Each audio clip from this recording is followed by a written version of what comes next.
보겠습니다. 6장 53쪽에 있죠. 우리 다 같이 제목 한번 읽어볼까요? 시작! 홍해의 광야길로 인도하시는 하나님.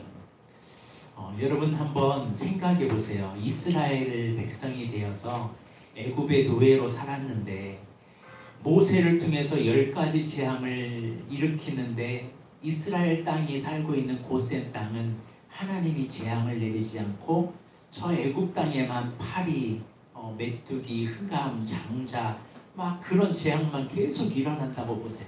그리고 마지막 하나님이 유월절을 통해서 이스라엘이 출애굽을 하게 되죠. 얼마나 이들의 삶이 행복했을까요? 그 정도로 막 힘들었는데 야, 우리 하나님 대단한 하나님이야. 말씀대로 사니까 이런 능력이 있네. 얼마나 즐거웠을까요? 그런데 하나님이 오늘 제목을 보니까 어디로 인도하세요? 홍해길로 인도하시네요. 오늘 그 왜 인도하시는지에 대해서 좀 말씀을 나누려고 합니다. 이제 막 기쁨에 겨워서 야, 이제 우리 해방됐다. 이제 끝이야. 야, 역시 하나님 최고네. 이런 하나님 없네. 우리 하나님 찬양합니다 하고 막 이제 출발했어요. 출발했는데 이제 하나님이 이끄는 대로 앞에는 구름기둥과 불기로 인도하셔서 갔는데 알고 봤더니 앞에는 홍해, 뒤에는 이스라엘 사람들 죽이려고 쫓아오는 철병거를 가지고 막 죽이겠다고 달려오는 저 애국 군대의 모습을 보면서 이들이 어땠을까요? 아니, 하나님 말씀대로 왔잖아요. 하나님이 이끄셨잖아요. 이들이 가고 싶은 것이 아니라 하나님이 인도하셨는데 홍해에 딱 멈추게 합니다. 왜 그러셨을까요?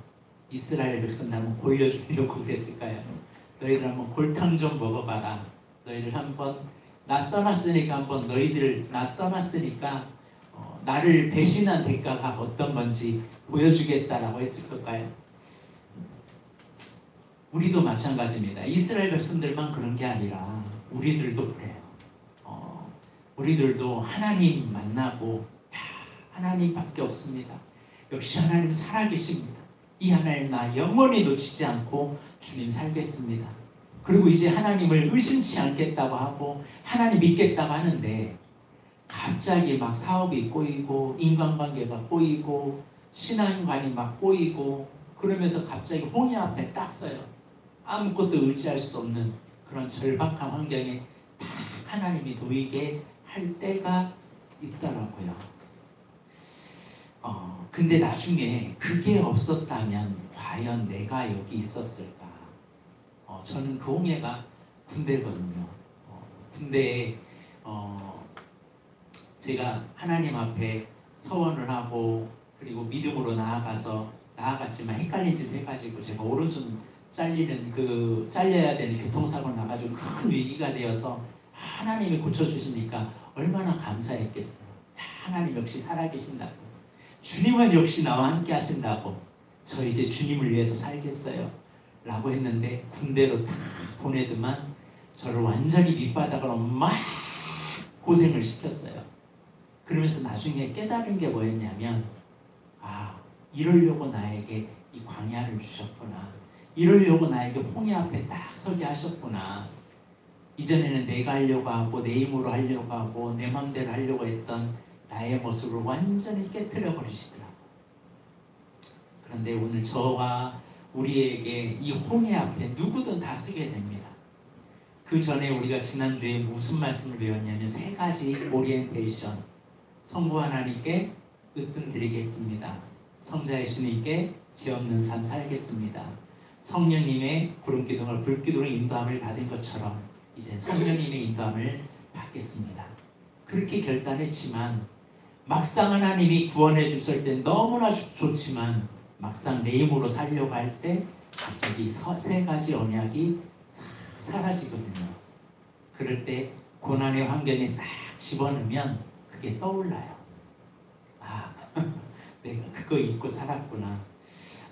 그래서 내가 원치 않는 길로 인도하실 때 우리가 어떻게 해야 되는지, 이 홍해 앞에 섰을 때 우리가 어떻게 반응해야 되는지 오늘 본문은 말해주고 있습니다.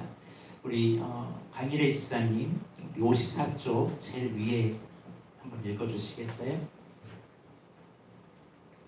유월절날 양이 죽어 그 피를 문선을 주어 인방에 발랐던 가정은 구원을 얻었고 피를 바르지 않은 애굽의 가정들은 장자가 죽는 극적인 경험들이 그 밤에 있었습니다.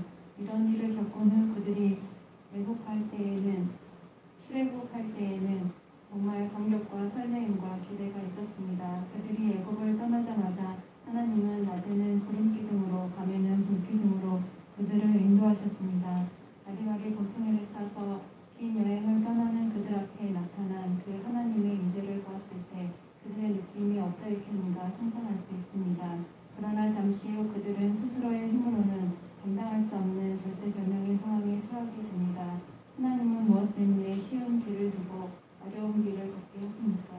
만약에 하나님이 10가지 재앙 없이 바로 유월절로 내가 너희를 구원하려고 하는데 유월절 양을 잡고 그 피를 문설주 좌우설주에 발라라 라고 하면 이스라엘 백성들이 바를 사람이 몇 명이나 있을까요? 다 발랐을 것 같아요. 저는 제가 묵상해 보면 안 발랐을 것 같아요. 여러분들도 그렇게 생각하시죠?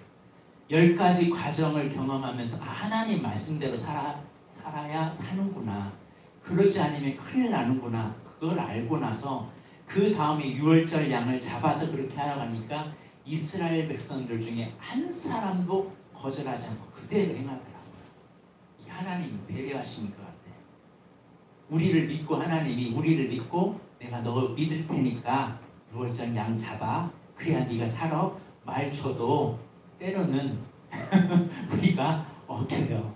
근데 유월절 양 이 사건 이후로 하나님이 어떤 분인지를 정확하게 알게 한 후에 하나님이 광야 홍해길로 인도하더라고요. 우리를 하나님이 그냥 홍해길로 인도하는 게 아니라 난 하나님이야. 나는 너의 하나님 여호와이니라 라는 말씀을 주시면서 인도하시거든요. 자, 그러면 홍해길로 인도하신 하나님, 우리 허일옥 집사님 1번 한번 읽어주시겠어요? 하나님은 왜 블레셋 땅으로 가는 빠른 길을 두고 둘러서 홍해 광야길로 인도하셨습니까?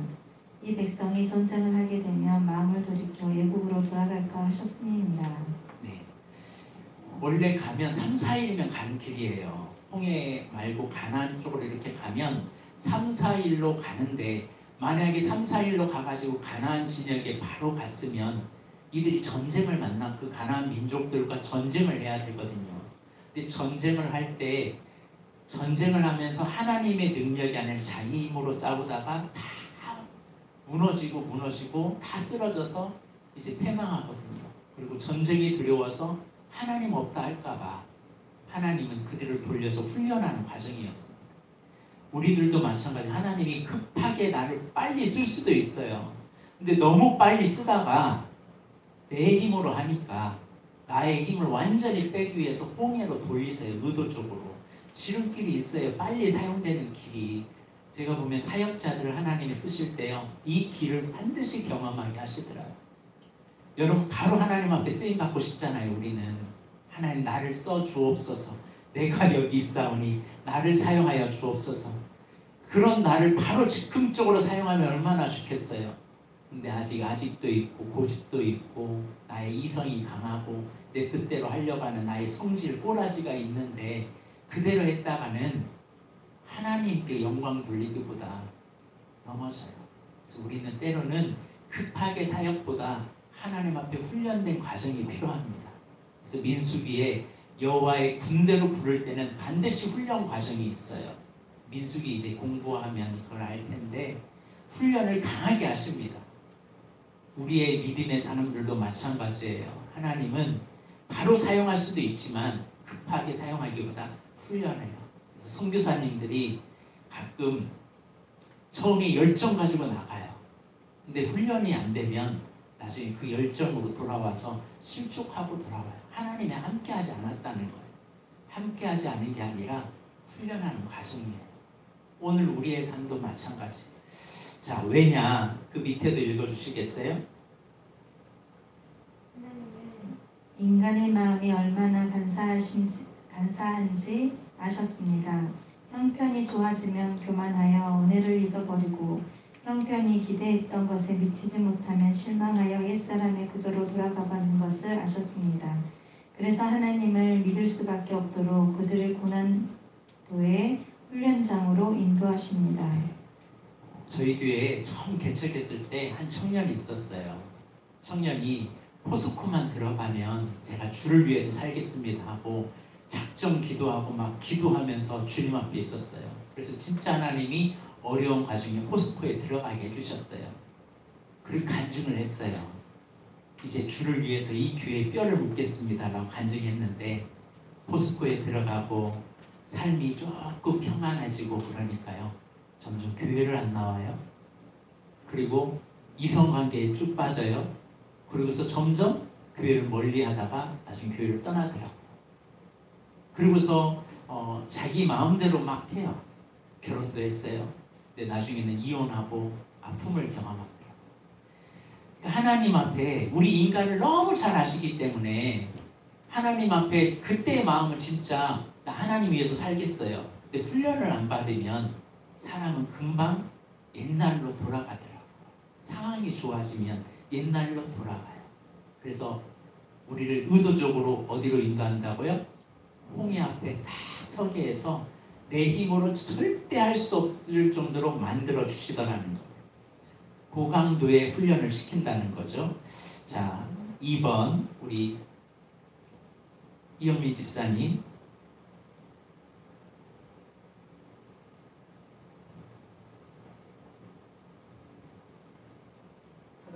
하나님이 모세에게 무엇을 위해 이 사건을 위해 하시다고 말씀하십니까?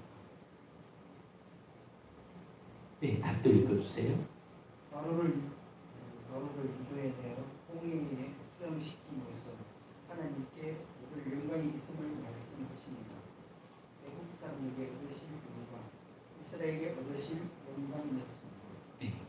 이 홍해 사건을 통해서 하나님이 받고 싶은 것이 있었어요. 첫째는 애굽 사람들에게는 하나님이 진짜 하나님, 진짜 신이라는 것을 보여주기 위해서, 하나님이 살아계심을 나타내기 위해서 알게 하려고, 또 이스라엘 백성들에게는 그 하나님을 온전히 경외하고 예배할 수 있도록 하나님이 진짜 너와 함께 한다는 걸 알게 하기 위해서, 또 모세를 믿고 따르도록, 만약에 가나안 땅에 갔는데 이 홍해 사건이 없으면 모세를 믿고 따를 수 있을까요? 돌로 쳐서 죽이려고 하지. 그런데 이 홍해 사건을 통해서 모세의 이 사람은 진짜 하나님이 지명하여 부른 사람이다라는 걸 알게 하기 위해서, 그러니까 하나님의 생각과 우리의 생각이 다르고 하나님의 길과 우리의 길이 달라요. 그래서 애굽 사람들에게는 그들이 믿던 강한 군대나 강한 신이 아니라 오직 하나님만이 위대한다는 것을 알려고, 하나님 영광 받으시려고, 이스라엘 사람들도 또 모세도 다 동일하게 하나님의 뜻이 있었다는 사실이죠. 그러니까 우리에게 고난이라는 것, 홍해라는 것은요, 거기에는 하나님의 깊은 숨은 의도가 있어요. 우리 자녀들에게 때로는 용돈 줄이고 뭔가를 제한한다는 것은 부모의 숨은 의도가 있잖아요. 없나요? 네, 있죠. 무슨 계획을 가지고 가는 것처럼 하나님도 우리를 무작정 인도했다 기분파로 하는 분이 아니라 우리를 인도하시는 분이라는 사실을 아시길 바랍니다. 하나님께 영광 돌리기 위해서. 자, 3번 박명호 집사님. 바울은 이 사건을 세례라고 해석했을까요? 자신의 방법을 안전하게 버리고 온전히 하나님만 바라는 출발이었기 때문입니다. 홍해 사건이나 광야 40년의 방황이나 모두 자기를 내려놓고 전적으로 하나님을 의존케 하기 위한 훈련이었기 때문에 세례라고 해석했습니다. 그러니까 홍해 앞에 땄으면 인간이 할 수 있는 힘이 있어요, 없어요? 앞에는 넘칠거리는 그 물이 있어서 도저히 건널 수 없고, 뒤에는 강한 철병거를 가지고 있는 600승을 가지고 있는 철병거가 죽이려고 달려드는데 이스라엘은 아무 힘이 없는 거예요. 자기 힘을 낼 수 있는 그런 상황이 없을 때 인간이 할 수 있는 방법은 하나님밖에 없어요. 그래서 과거에 너무 힘들면 어디로 가냐면 다들 기도를 했죠. 기도한 거 가지고 모든 것 내려놓고 주만 바라볼지라 하고서 주님 앞에 기도하더라고요. 그게 세례예요. 나의 힘을 빼고 주님 앞에 나는 아무것도 할 수 없어요. 나는 죽었습니다. 주님이 일하여 주옵소서. 그때 하나님이 일하기 시작한다는 거죠. 자, 그래서 우리 세례받는 사람 가운데 한번 거기도 읽어주시겠어요? 세례받은 사람들은 자기를 부인하겠다고 서약한 사람들입니다. 자기 십자가를 거절하면 안 됩니다. 내게 주신 내 십자가를 사랑해야 합니다. 주님의 제자가 되기를 원한다면 끊임없이 주님을 의지하면서 자기를 죽이고 부인하고 자기 십자가를 져야 합니다. 이스라엘 백성들에게 홍해 사건이 없었다면 어떻게 바다가 갈라지는 기적을 경험할 수 있었으며 그곳에서 그들이 신처럼 받들고 믿었던 바로와 그의 군대가 전멸당하는 것을 볼 수 있었겠습니까? 이것이 바울이 말한 세례의 경험입니다. 세례는 자기 부인의 결단이요 고백이요 서약입니다. 그 후로 나는 나의 자기 부인을 돕기 위해 나를 따라다니는 자기 십자가가 있습니다. 그리고 우리는 죽는 훈련을 끊임없이 해야 합니다. 그때 비로소 나는 죽고 내 속에 그리스도가 사는 새로운 인생이 시작됩니다. 신앙생활이란 뭐냐? 나는 사라지는 거예요. 내가 할 수 없습니다. 주의 은혜가 필요합니다. 나는 죽고 예수로 살고. 이 고백이 있을 때 신앙이 제대로 가요. 근데 나는 안 죽고 예수님 죽이려고 할 때 그때 주님이 일하지 못하세요. 여러분 생각해 보세요. 아브라함이 75세 때 내가 너로 큰 민족을 이루겠다 했는데 만약에 그때 아브라함이 75세 때 이끌어서 하나님이 76세 때 아들을 줬다면 아브라함이 믿음의 조상이 될 수 있었을까요? 인간의 방법으로 도저히 가능성이 없는 그 한계까지 다 내놓고 됐을 때 하나님 드러내지 76세 때 바로 아들을 줬다면 내 공로로 살아도 내 힘으로 낳은 자녀라고 이삭을 아꼈을 거예요. 근데 인간의 방법이 안 될 때 하나님께 온전히 올리더라고요. 여러분 자녀도 그러더라고요. 저희도 저희 첫째 가실 때 3년 있다가 가졌어요. 근데 참 신기하더라고요. 사람들이 1년 동안은 아무 말 없는데 2년부터는 사람들이 왜 자녀 없냐고 막 하는데 아니 우리는 그런 생각이 없는데 주변에서 자꾸 자녀를 가지려고 하니까 이게 너무 힘든 거예요. 이제 3년째 되는데 진짜 자녀를 가지려고 하는데 안 되는 거예요. 그러니까 기도하게 되고 주님을 찾게 되고 그러니까 하나님이 주신 자녀임을 고백하게 되더라고요. 그러니까 내 힘으로 아니면 하나님이 하셨습니다라는 고백을 나오게 하시더라고요.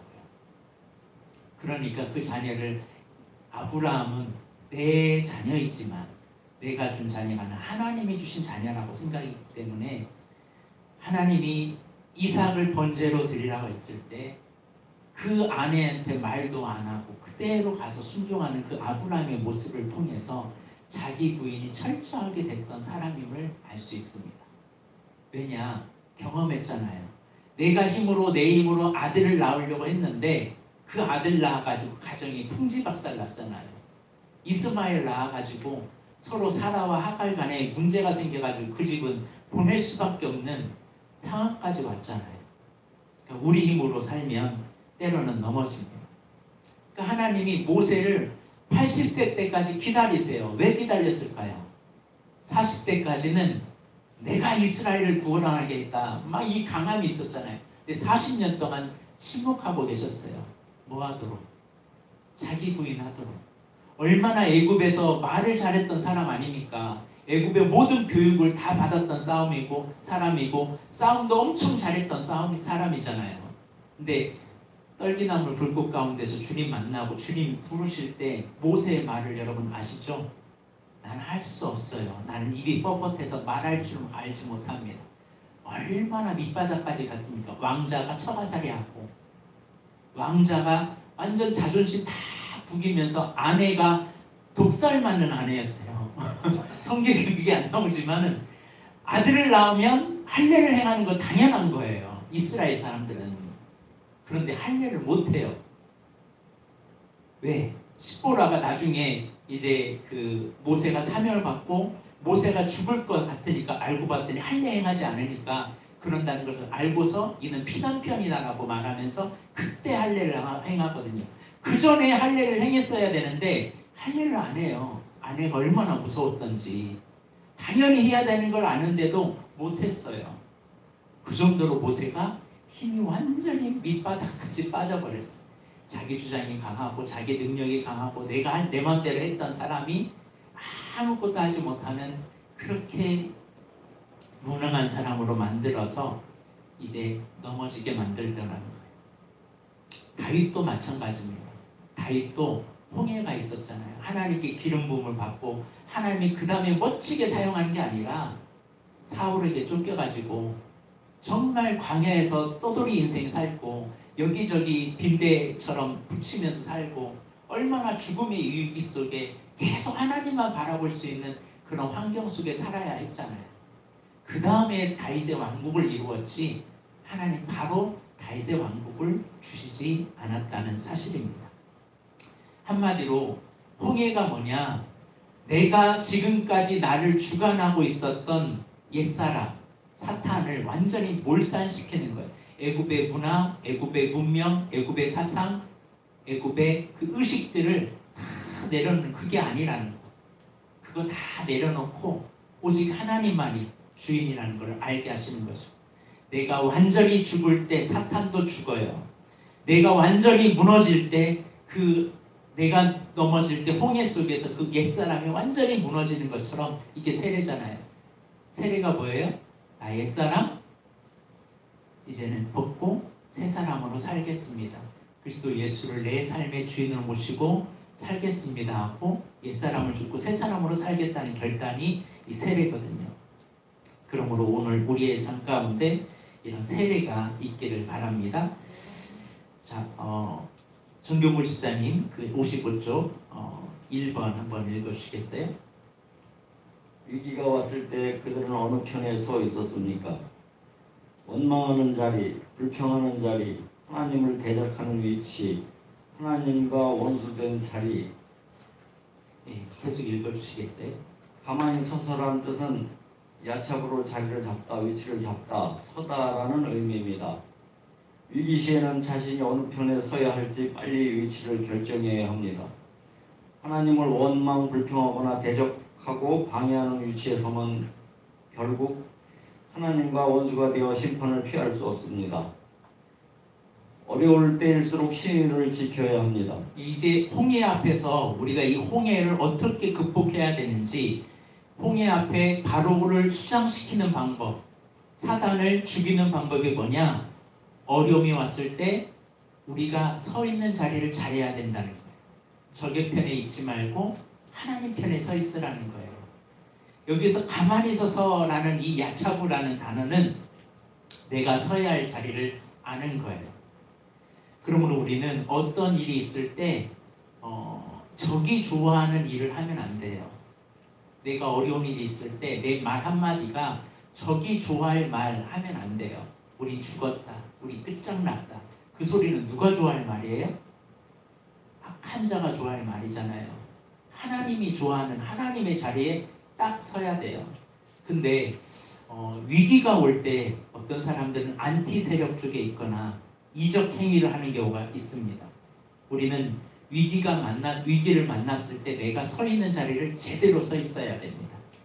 자, 계속 절망의 때 거기 한번 읽어보시겠어요? 절망의 때라도 적군의 위치에 서지 말아야 합니다. 그와 싸우면 내가 적이 되어버립니다. 아군의 위치, 돕는 위치에 서야 합니다. 말 한마디를 하더라도 도움될 말을 하십시오. 하나님은 우리의 마음이 어떠한지 보고 계십니다. 네. 그러니까 위기가 있을 때 우리는 적이 좋아할 말이 아니라 정말 하나님 편에서 우리가 감정을 다스릴 줄 알아야 돼요. 우리가 부부싸움도 일어나고 교회에 무슨 문제가 있고 직장에 어떤 일이 있을 때 위기잖아요. 그때 내 입에서 가만히 서 있는 위치가 어떤 위치에 있어야 되는지, 아군 앞에 있어야 되는지 적군 앞에 있어야 되는지, 근데 어떤 분은 적과의 동침을 하는 분이 계세요. 적이 좋아하는 말만 계속 하고 다녀요. 그러면 무너지는 거잖아요. 우리는 홍해 앞에 섰을 때 하나님이 기뻐하는 말을 해야 돼요. 근데 이스라엘 백성들은 뭐 했어요? 이 홍해 앞에 딱 섰을 때 뭐라고 말하냐면 하나님이 인도하셨는데 매장지가 없어서 우리를 여기까지 인도했다고. 그러면서 원망하고 불평하고 막 그러거든요. 하나님 매장지 없어서 여기까지 인도했을까요? 그건 아니잖아요. 근데 이때 당시에 막말이 막 나오기 시작하거든요. 감정의 말이 막 나오기 시작하거든요. 그러면 다 무너지죠. 홍해 앞에 섰을 때는 우리가 언어 조심해야 되고 우리가 서 있는 자리 잘 있어야 됩니다. 자, 두 번째 우리 강인혜 집사님. 그 앞에서 싸우시도록 하기 위해서는 그들이 어떻게 해야 했습니까? 가만히 있으라, 잠잠하라, 불평하거나 원망하는 말을 하지 말라. 계속요. 14절에 가만히 있으라는 잠잠하다, 입을 다물다, 택이다, 가이다, 궁리하다, 침묵하다라는 뜻입니다. 여리고성을 정복할 때에 하나님이 주셨던 주요 전략은 침묵이었습니다. 하나님을 신앙하는 언어, 하나님을 대적하는 언어는 모든 객원 관계를 무너뜨리게 됩니다. 하나님을 멸시하는 행위인 원망, 불평은 하나님을 멸시하는 태도요. 이런 표현은 근본적으로 신뢰 관계를 무너뜨립니다. 계속요. 불뱀을 불러오는 범죄 행위인 부정적인 표현, 원망하는 발언은 바로 어두움의 영을 불러들이게 됩니다. 믿음이 없는 사람, 믿음이 약한 사람들은 부정적인 이야기를 들으면 다 넘어집니다. 사탄이 교회를 흔들고 사람들을 미혹시킬 때 이 방법을 제일 많이 사용합니다. 하나님을 내 편으로 보시는 방법, 홍해 때 무엇을 해야 되냐? 불평하지 말고 가만히 있으라, 침묵하라는 거예요. 근데 문제가 생기면 사람들은 침묵하지 않고 그때 뭐 하냐면 자꾸 문제를 들춰내고 그거를 파헤쳐서 막 신문하고 판단하고 그래서 같이 무너지더라는 거예요. 성경에서 그래서 원망, 불평은 가장 하나님이 싫어하는 겁니다. 왜 원망, 불평이 하나님이 싫어하는 거냐? 하나님 불신하는 거거든요. 하나님 믿지 못하는 말이거든요. 원망, 불평은. 그래서 원망, 불평하는 사람들에게 민수기에 보니까 불뱀이 와가지고 다 물려 죽더라고요. 그때 하나님의 방법은 뭐냐? 노뱀을 만들어서 장대 위를 쳐다봐라. 원망, 불평하지 말고 예수 그리스도로만 바라봐라라는 뜻이거든요. 하나님만 바라봐라라는 뜻이거든요. 근데 대부분의 사람이 홍해 앞에 딱 서고 어려운 앞에 딱 서면 그 입이 잠잠하지 않아요. 늘 죽겠다, 힘들다, 어렵다, 안 된다, 불평하고 당신 때문이다, 당신이 이 길 왔다라고 할 때 사단이 밥이 되죠. 그러면 우리는 그럴 때마다 사단은 우리를 넘어뜨릴 때 자꾸 원망, 불평에 불화살을 계속 쏩니다. 그런 말을 하게 만들어요. 부부싸움을 해보면 알잖아요. 부부싸움 할 때 당신 탓이야 라고 하는 순간부터 이제 죽을 일 생긴 거죠. 한 사람이 불평하고 원망하고 당신이 지금까지 한 게 뭐 있냐고 막 그러면 감정 상하고 다 무너집니다.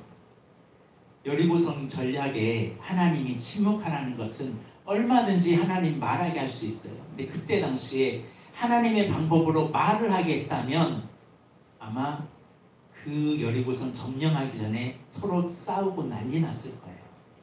그런데 너희 말할 거 있지만 다 침묵해.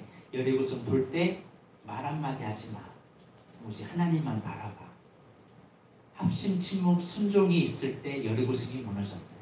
우리에게도 홍해가 있을 때 우리가 이기는 방법은 그때는 내가 하려고 하지 말고 그때는 침묵하고 주님 앞에 잠잠히 기도하면서 있는 것이 중요합니다. 자, 세 번째 우리 허일록 집사님. 이 큰 전쟁의 상황에서 그들은 무엇을 보고 무엇을 집중해야 했습니까? 여호와께서 너희를 위하여 행하시는 구원을 보라. 13절의 보라라는 뜻은 바라보다, 주목하여 보다, 분별하다, 예견하다라는 뜻입니다. 보는 걸 중요해요. 똑같은 상황인데 어떻게 보느냐, 관점이 정말 중요하거든요. 똑같은 문제인데 어떤 사람 거울로 보고 어떤 사람 창으로 봐요. 거울은 나만 보거든요. 보이는 나만 봐요. 현재 내 모습만 보이게 돼 있어요. 그러니까 자꾸 초라해 보이고 불가능해 보이고 안 될 것 같이 보여서 넘어져요. 근데 여기 앞에 있는 창을 보면요. 저 너머에 있는 것이 보여요. 그 너머에서 일하실 하나님이 보여요. 우리가 사건 앞에 섰을 때 하나님은 보이지 않고 바로의 군대만 보면 우리는 절망하게 되죠. 600명의 무장된 군인들 철병걸만 보면 넘어집니다. 그러니까 훈련되지 않는 사람은 자꾸 부정적인 것만 봐요. 안 된다라고. 그래서 두려워하고 넘어지게 되죠. 어떤 사건이 딱 있을 때 그 사건을 어떻게 해석하느냐가 참 중요합니다. 믿음의 사람은요, 해석을 잘해요. 이 어떤 일이 딱 있을 때, 오늘 집에 갔더니 내 자녀가 이런 일이 있을 때 이걸 해석하는 방법이 달라요. 믿음의 눈으로 해석하는 사람이 있고 보이는 대로 해석하는 사람이 있어요. 보이는 대로 해석하면 이제 난리가 나죠. 저희 집이 오래간만에 옛날에 한 5년 전인가 7년 전인가 그때는 TV 40인치 삼성 딱 처음 사가지고 LED로 딱 사가지고 집에다 딱 했는데 얼마 지나지 않아서 리모컨을 던져가지고 40인치가 빡살난 거예요. 그런데 보이는 관점에서 해석하면 어떻게 될까요? 네, 죽죠 이제. 근데 그걸 해석하는 관점에서 이왕 깨진 거 어떻게 하겠어요? 안 다쳤냐고. 그러면서 그것이 지금에 와서 저희 딸이 그래요. 나 그때 TV 깼는데 아빠가 그때 나 위로줘서 너무 고마웠어. 그 말 하더라고요. 자기도 놀랬으니까. 해석하는 관점에 따라 그때 당시에 어떻게 해석하느냐에 따라 상황이 달라져요. 집안을 지옥으로 만들지 천국으로 만들지 관점의 차이 나는 사실입니다. 하나님이 신뢰가 생기면요 자신감이 생기고 자신감이 생기면 문제에 대해서 두려움이 사라집니다. 이것이 믿음임을 여러분 잊지 마시길 바랍니다. 왜냐하면 훈련받은 사람은 문제를 보는 게 아니라 그 문제 너머에서 하나님이 일하실 것을 보기 때문에 그래요. 그래서 우리는 보는 거 잘해야 돼요. 우리 세 가지 얘기했죠. 적군을 사단을 무찌르는 방법, 하나님 편에 서야 하는 방법 세 가지. 첫째는 약차고 내가 서야 할 위치, 적군의 자리인지 아군의 자리인지 하나씩 가만히 침묵. 세 번째 라하, 보는 것, 어떻게 관점을 보느냐. 이게 위기를 지나는 원리라는 사실입니다. 자, 그런데 시험 당할 때 보통 사람들은 무엇에 집중합니까? 우리 차원석 집사님 한번 읽어주시겠어요? 마이크를 한번 좀 주세요.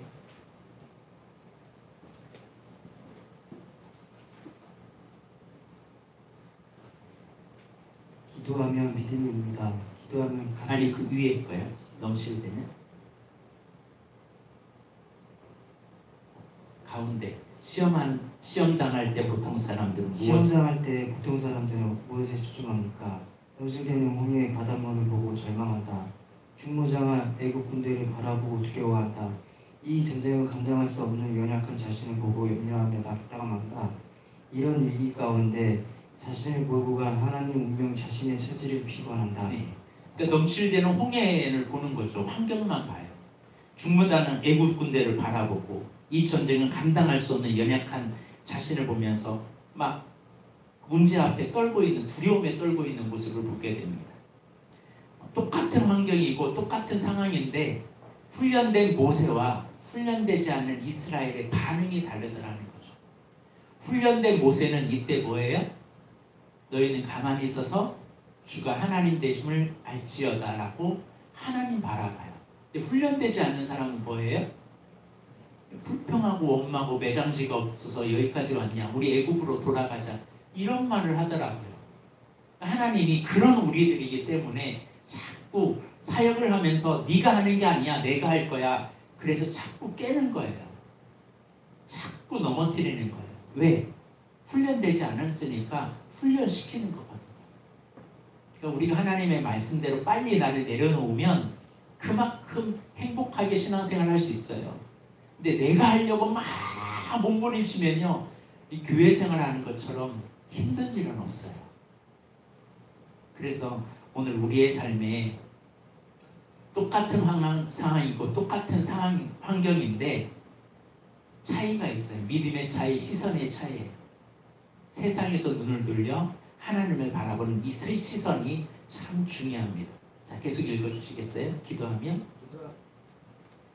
믿음이 옵니다. 기도하면 가슴이 뜨거워지며 담대함이 생깁니다. 기도하면 하나님은 미리 비전을 보여주십니다. 모세는 기도하면서 이 사건을 통해 하나님이 행하실 일에 대해 미리 보았기 때문에 담대할 수 있었습니다. 당신은 시험이 올 때 무엇에 집중합니까? 혹 기도하면서 문제에 더욱 집착하지는 않습니까? 앞으로 하나님께서 행하실 놀라운 역사를 보라는 말씀입니다. 기도는 하나님께 집중하는 구체적 행위입니다. 기도하면 문제 가운데 역사하시는 하나님의 섭리를 볼 것입니다. 기도하면 이 사건 속에 숨겨져 있는 하나님의 뜻을 보게 됩니다. 틀림없이 무슨 뜻이 있겠지, 무엇을 돕기 위해 이 일을 배열하셨나 하면서 기도하면 하나님은 미리 감동을 주시거나 확신을 주십니다. 그러니까 문제 앞에 있을 때, 이런 홍해 앞에 있을 때 반드시 우리가 통과하는 비결은 뭐예요?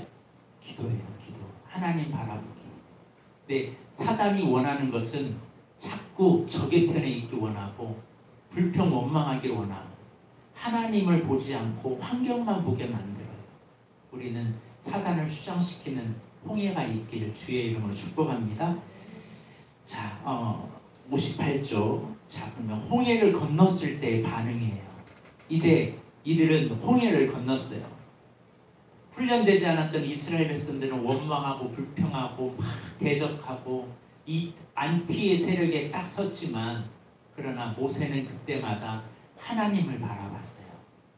주가 하나님 됨을 알지어다라고 하고 하나님께 기도하고 하나님이 행하신 일을 봐라라고 하면서 믿음으로 선포하고 나아갔어요. 그랬더니 놀라웠게 지팡이를 딱 내리는데 갑자기 바다가 쫙 갈라지는 거예요. 이스라엘이 건너는 거예요. 이스라엘을 건너는데 추격하는 애국 군대가 추격 올 때 모세가 지팡이를 딱 내리니까 다시 그냥 물이 싹 사라지면서 애국 군대가 한순간에 침몰되는 거예요. 그리고 이스라엘 백성들은 다 살았어요. 자, 이럴 때 이스라엘의 그 감격이 얼마나 그 뜨거운 감격이었습니까? 그때 불렀던 노래가 출애굽기 15장에 있는 노래입니다. 자, 출애굽기 15장 우리 박명호 집사님 한번 읽어볼까요? 1번부터.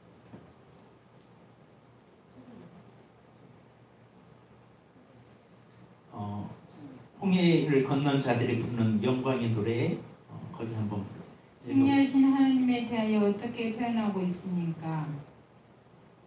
출애굽 15장 1절에서 2절까지 높고 영화로우신 하나님, 그분이 나의 힘, 나의 노래, 나의 구원, 나의 하나님이시다. 나는 그들이 그동안 신이라고 섬겼던 바로보다 높고 영화로우신 분이다는 내용입니다. 믿음의 고백이 달라요. 예전에는 그 하나님에 대해서 추상적인데 나의 하나님, 나의 하나님, 나의 구원자, 나의 반석, 이게 달라요. 광야를 통과하고 홍해를 통과하면 믿음의 고백이 다르더라고요. 다윗이 뭐라고 고백하냐면 여호와는 나의 반석이요, 나의 요새이요, 나의 산성이요, 나의 피난처요, 나의 바위요. 고백이 달라요. 주님 만났던 의심 많은 도마가 뭐라고 얘기해요? 나의 주, 나의 하나님이라고 고백하거든요. 그러니까 우리가 홍해는 우리에게 있어서 절대절명의 고백이 달라져요. 우리의 하나님이 아니라 갑자기 그 하나님이 나의 하나님, 나와 함께 하시는 하나님을 경험하게 돼요. 그 어떤 환경에 놓여도 그 하나님은 나를 떠나지 않는 하나님으로 고백해요. 그 홍해 때문에 그 믿음의 고백이 달라지더라고요. 그 홍해는 있어야 돼요? 없어야 돼요? 있으면 믿음이 확 올라가요. 그 믿음이 올라가서 그 나중에 어려움이 오면요, 옛날에 과거에 나이가 그 홍해를 건넜던 사건을 생각하면 그래, 내가 그런 일도 경험했는데, 그리고 넘어가요. 자, 2번 15장 3절에 용사이신 여호와 여호와는 바로의 군대보다 더욱 힘이 있는 용사입니다. 예전에는 바로가 전능자인 줄 알았는데 바로의 군대가 수장되는 걸 보니까 진짜 하나님이 정말 놀라운 전능자이시네라고 고백하게 되더라고요.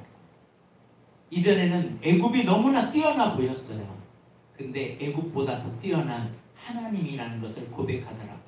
3절, 3번 15장 4절에서 5절까지 그의 병거와 그의 군대를 바다에 던지신 하나님, 애굽의 최고의 지휘관보다 더 위대한 분입니다. 네. 그래서 바로의 병거와 그의 군대를 바다에 완전히 몰살시켜서 이제는 수장시키는 하나님이죠. 계속 읽겠습니다. 우리가 지금 경험하고 있는 문제보다 더욱 크신 하나님을 노래하고 있습니다. 내가 지금 두려워하고 있는 원수보다 더욱 높으신 하나님을 찬양하고 있습니다. 내가 지금 염려하고 있는 사건보다 더욱 전능하신 하나님을 나의 승리의 주로 고백하고 있습니다. 나의 찬양, 나의 노래, 나의 신앙의 고백은 어떠합니까? 찬양은 일반적인 감상이나 어떤 상황을 노래하는 것이 아닙니다. 찬양은 하나님께 드리는 나의 간증이요, 내가 홍해를 건넌 그 승리의 기쁨을 표현하는 고백입니다. 때문에 영적 생활, 경건 생활을 하지 않는 사람의 찬양은 노래이지 하나님께 올리는 찬양이 아닙니다. 찬양을 감상으로 느낌이라고 생각하며 찬양하는 종교인들이 많습니다. 간증이 없는 찬양은 하나님이 기뻐받지 않으십니다. 이 사건 속에서 하나님은 어떤 일을 하셨는가의 내용이 없으면 찬양이 아닙니다. 하나님이 홍해를 건너게 하셨다고 모세는 찬양합니다. 네. 그러니까 어떤 큰 위기를 당하면요, 고백이 달라져요. 나를 지으시니가 하나님, 나를 부르시니가 하나님. 이 고백을, 이 찬양을 불렀던 사람은 박종을 씨거든요. 박종을 씨가요, 처음에 CCM 가수로 막 활동을 하는데 서울대에 나오고 서울대 수석까지 했던 사람이에요. 잘 나갔던 사람인데 주를 위해서 찬양하겠다고 했는데 문제는 돈이 안 되는 거예요. 그리고 CCM 가수로서 이렇게 살아가는데 안 되는 거예요. 그래서 모든 거 다 내려놓고 나 이제 CCM 가수 안 하겠다. 미국으로 갔어요. 미국으로 가서 이제 막 공연을 앞두고 있는데 화장실에서 갑자기 쓰러져 버렸어요. 그리고 갑자기 이 노래도 안 나고 완전 뇌출혈로 완전히 힘들었어요. 그때 하나님께 고백한 것이 이 고백이에요. 나를 지으시니까 하나님, 나를 부르시니까 하나님. 그 하나님을 찬양하면서 내가 이제 하나님만을 예배하겠다. 한번 그 과정을 하면요, 주님만 찬양하게 되더라고요. 홍해의 사건. 오늘 여러분과 저에게도 이런 것을 경험하고 막 이런 아픔을 경험해야 하나님이 살아계시고 이러지 말고 몸 죽을 병까지 가가지고 하나님 이제 내가 주님 흔들리지 않고 살겠습니다 하지 말고 미리 주님 앞에 내 생애를 내려놓고 헌신하는 믿음의 삶이 되었으면 합니다. 그러니까 이런 경험을 하면 찬양이 달라요. 고백이 달라요. 우리의 입술의 모습이 달라요. 오늘 저와 여러분은 그런 찬양이 달라지길 바랍니다. 그러니까 이 하나님을 경험하기 전에 이 찬양과 하나님을 만난 후의 찬양은요, 이 고백이 완전히 다르거든요. 자, 2번 우리 정경호 집사님. 하나님께서 애굽인을 어떻게 이겼다고 찬양합니까? 하나님의 손으로 구원하셨다. 오른손이 권능으로 영광을 나타내시니이다. 하나님의 진노가 그들을 심판하셨다. 진노를 발하시니 그 진노가 그들을 지푸라기같이 사르니이다. 모든 피조세계가 하나님의 역사하심에 복종한다. 콧김으로 바람으로 바다를 덮으셨다. 그 옆에도요. 큰 시험에서 이기는 비결은 내 방법, 내 고집을 내려놓고 하나님께 집중하는 일입니다. 하나님이 행하시도록 나의 자리를 비워드리는 행위가 기도입니다.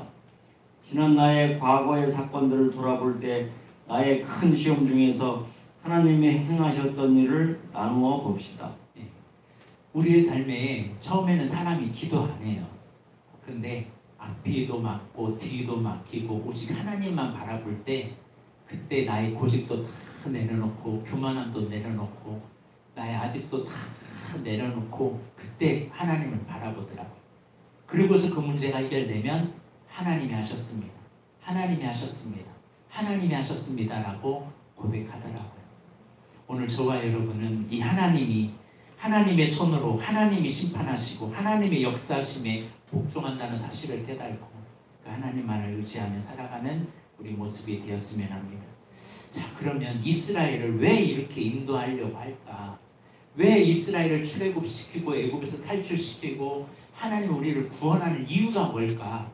오늘 그 본문이 이제 출애굽기 15장 11절에서 18절에 나와요. 우리를 구원한 이유가 첫 번째가 뭐냐? 15장 13절에 주의 거룩한 처소로 삼으려고, 하나님이 우리 안에 거하시려고, 하나님의 형상을 주려고.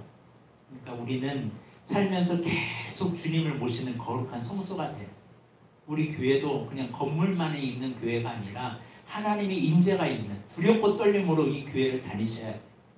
여러분, 하나님이 여기 계시다라는 마음으로 다니는 사람과 여기는 그냥 성전이야, 그냥 건물이야 라고 다니는 사람과는 차이가 있겠죠. 예배를 드릴 때 오늘 이곳에 주님이 거하시는 곳이야 라고 주님의 몸인 교회라고 생각하는 사람과 그냥 성전이, 그냥 교회라고 생각하는 사람과 달라요.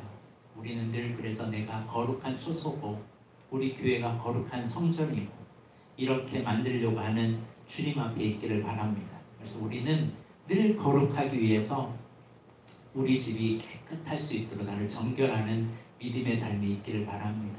그래서 날마다 나를 청소하기를 바랍니다. 근데 청소는 어제 했다고 한 일주일 안 하면 어떻게 돼요? 네, 다시 지저분해지죠. 그래서 우리는 계속 날마다 주님과 함께 24시간 동행하면서 거룩한 성전을 초소로 만들 수 있는 우리의 삶이 되었으면 합니다. 그래서 구석구석 다 닦고 내 삶의 으뜸을 주님께 올려드리는 거룩한 초소가 되어야 합니다. 그래서 하나님은 첫 번째 주의 거룩한 초소로, 두 번째는 주의 기업의 산으로 세우려고, 우리를 세우려고, 기업 주려고. 기업. 하나님이 기업 주려고 하는 이유는 너 내가 축복 줄 테니까 이제 내 나라 세워. 내가 너에게 너의 가는 길에 내가 함께 할 테니까 나의 영광을 드높여. 그래서 기업을 주려고 하는 거예요. 장자권의 축복을 주려고 하는 거예요. 축복을 받았으면 뭐 해야 되냐면 기업의 산을 이루어 가야 되는데 또 하나님의 나라를 확장시켜야 되는데 임마에 포켓해요. 우리 한국이 그렇잖아요. 과거에 우리나라가 얼마나 비참했습니까? 근데 외국으로부터 선교 자원을 받고 얼마나 하나님의 축복으로 기업의 산이 이 땅에, 한국 땅에 부어졌습니까? 근데 이것을 가지고 사람들이 하나님이 받은 축복을 임마에 포켓하고 나를 위해서 쓰니까 기업이 무너지잖아요. 오늘 우리는 기업을 위해서 계속 세워가는 산과 같이 든든한 믿음의 삶이 되었으면 합니다. 또 15장 17절 하반절에 주의 초소로 삼으시려고 주의 손으로 성소를 예비하신다고, 우리에게 더 나은 성전, 더 나은 성소로 오늘 말했던 제자로 삼기 위해서, 더 많은 사람들을 세우기 위해서 우리를 구원하셨다는 사실입니다. 자, 계속 그들이 한번 읽어보시겠습니다.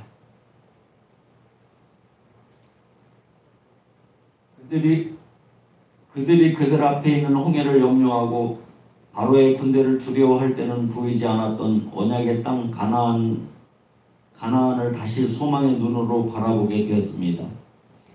그들이 그들 앞에 닥친 문제와 원수로부터 구원을 받게 되자 그들의 눈은 다시 그들을 부르신 하나님의 목적을 바라보게 됩니다.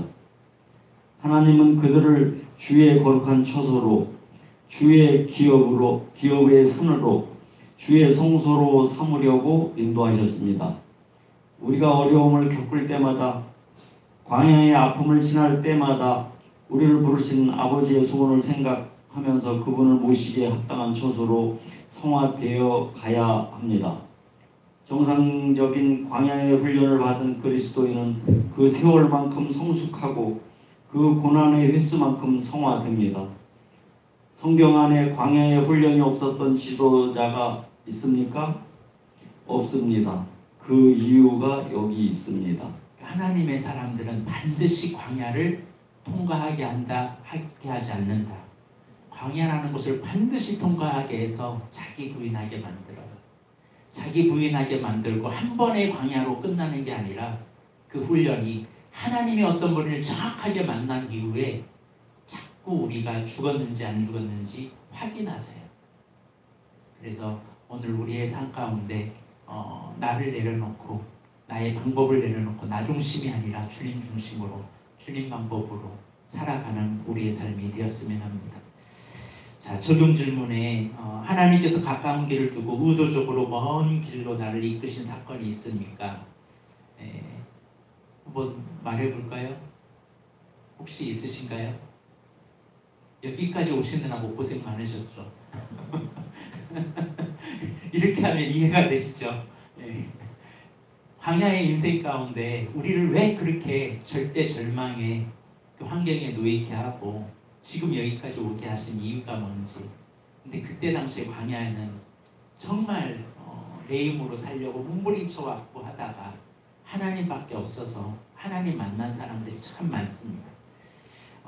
그 태신아 씨, 송대관 씨 두 분 이제 이번 주에 태신아 씨 올린다는 게 안 올렸는데 송대관 씨도 그렇게 만났고 태신아 씨도 제가 이제 할 건데 광야를 경험해서 예수님을 경험하더라고요.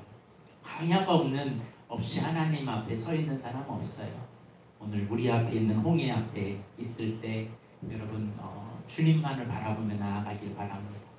자, 2번 지금 나는 어느 편에 서 있는지 확인해보고 혹 말 한마디라도 적을 이롭게 하는 위치에 서 있지는 않습니다. 꼭 여기 오기 전에 자녀와의 문제, 가정 안의 문제, 남편과의 문제, 직장의 문제, 여러 가지 인간관계의 문제 있을 때 여러분 적의 편에 있어야 될까요? 하나님 편에 있어야 될까요? 적이 들어야 할 말을 해야 될까요? 하나님이 해야 할 말을 해야 될까요? 우리가 이때 집중하고 내가 서 있는 위치 잘해야 됩니다. 또 아직도 하나님을 신뢰하지 못하여 어려운 일이 생기면 원망, 불평, 대적하는 말을 하지는 않습니까? 나는 승리의 언어 생활을 위해서 어떤 공부, 어떤 훈련을 하고 계십니다. 그래서 우리 교회에서는 매년 1년에 한 번은 공감소통 대화법을 하고 있어요. 왜냐하면 우리의 언어는 몇십 년 동안 늘 우리 한국의 언어는 부정적인 언어를 많이 쓰기 때문에 이 부정적인 언어를 계속 불평하고 원망하고 대적하는 이 언어 대신에 친지격동, 칭찬하고 격려하고 지지하고 동기부여하는 언어로 우리가 바뀌는 훈련이 필요해요. 그래서 우리 교회에서 하는 공감소통 대화법에 많이 참여해 주시고 우리의 언어가 변화되길 바랍니다. 오늘 홍해의 광야길로 인도하신 하나님에 대해서 이렇게 좀 나눴습니다. 하나님은 의도적으로 우리에게 가까운 길을 막두고 돌고 도는 이렇게 돌아서 가도록 우리를 인도하실 때가 있어요. 그 이유는 네가 아니야, 네가 하는 게 아니야, 내가 할 거야. 왜 자꾸 네 힘으로 하려고 해? 네 힘으로 하면 넘어져. 이걸 깨닫기 위해서, 나를 부인하기 위해서. 그리고 자꾸 적의 편에 쓰려고 하니까 아군 편에 서야 되는데 적의 편에 서는 사람 많잖아요. 여러분 교회가 만약에 어려운 일이 있고 막 분열이 있어요. 여러분 적의 편에 서야 할까요? 아군의 편에 서야 할까요? 하나님 편에 서 있어야 돼요. 어떻게든 하나님은 살리는 영이니까. 그리고 우리는 늘 말해서 불평하고 원망하는 말보다 하나님께 기도하고 하나님께 맡기는 언어가 있어야 됩니다. 그리고 우리는 서야 할 위치 정말 잘 잡아야 돼요. 침묵해야 되고 우리가 가만히 있는 믿음의 삶이 있어야 될 줄로 믿습니다. 오늘 이 말씀을 부여잡고 내 인생에 하나님의 홍해의 길로 인도하셨는데 우리가 마귀를 수장시키고 우리가 그동안 나를 끌고 다녔던 어둠을 수장시키는 방법은 나를 죽이는 겁니다. 나를 부인하는 겁니다.